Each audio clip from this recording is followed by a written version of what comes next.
আমি দিয়ে শ্যামলী কাব্যগ্রন্থের লেখা খুব ভালো একটা কবিতা। প্রকৃতিকে নিয়ে একটা খুব সুন্দর, প্রকৃতিকে ভালোবেসে খুব সুন্দর একটা বেশ মিষ্টি একটা দার্শনিক দিক তো আছে, তার সঙ্গে প্রকৃতিকে ভালোবাসার একটা সুন্দর দিক। আমার এই চেতনারই রঙে পান্না হলো সবুজ, চিনি উঠল রাঙা হয়ে। আমি চোখ মেললুম আকাশে, জ্বলে উঠল আলো পূবে পশ্চিমে। গোলাপের দিকে চেয়ে বললুম, সুন্দর সুন্দর হলো সে। তুমি বলবে এই যে তথ্য কথা, এই কবির বাণী নয়। আমি বলবো এ সত্য, তাই কাব্য। এ আমার অহংকার, অহংকার সমস্ত মানুষের করে।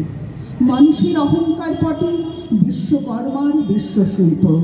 তত্ত্বজ্ঞানী জপ করছে নিঃশ্বাসে প্রশ্বাসে, না না না, না পান্না, না চুনি, না আলো, না গোলাপ, না আমি, না তুমি। ওদিকে অসীম যিনি, তিনি স্বয়ং করেছেন সাধনা মানুষের সীমানায়, তাকেই বলে আমি। সেই আমিটি গহনে আলো আধারের ঘটল সঙ্গম, দেখা দিল রূপ, জেগে উঠল রস, না কখনো ফুটে উঠে হলো হাঁ, মায়ার মন্ত্রী রেখায় রঙে সুখে দুঃখে। একে বলো না তত্ত্ব, আমার মন হয়েছে পুলকিত। বিশ্ব আমির রচনায় আসলে হাতে নিয়ে তুলি পাত্র রং। পণ্ডিত বলছেন বুড়ো চন্দ্রটা নিষ্ঠুর চতুর ভাষিকার, মৃত্যুদূতের মতো গুড়ি মেরে আসছে সে পৃথিবীর পাঁজরের কাছে। একদিন দেবে চরম টান তার সাগরে পর্বতে, মাত্র লোকের মহাকালের নূতন খাতায় পাতা জুড়ে নামবে একটা শূন্য। গিলে ফেলবে দিন রাতের জমা খরচ, মানুষের কৃত্তি হারাবে অমরতার ভান, তার ইতিহাসে লেপে দেবে অনন্ত রাত্রির কালি।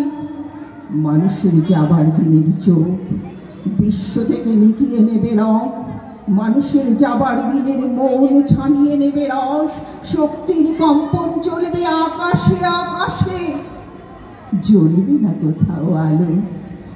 বিনাহীন সভায় জন্তির আঙুল বাজবে, বাজবে না সুর।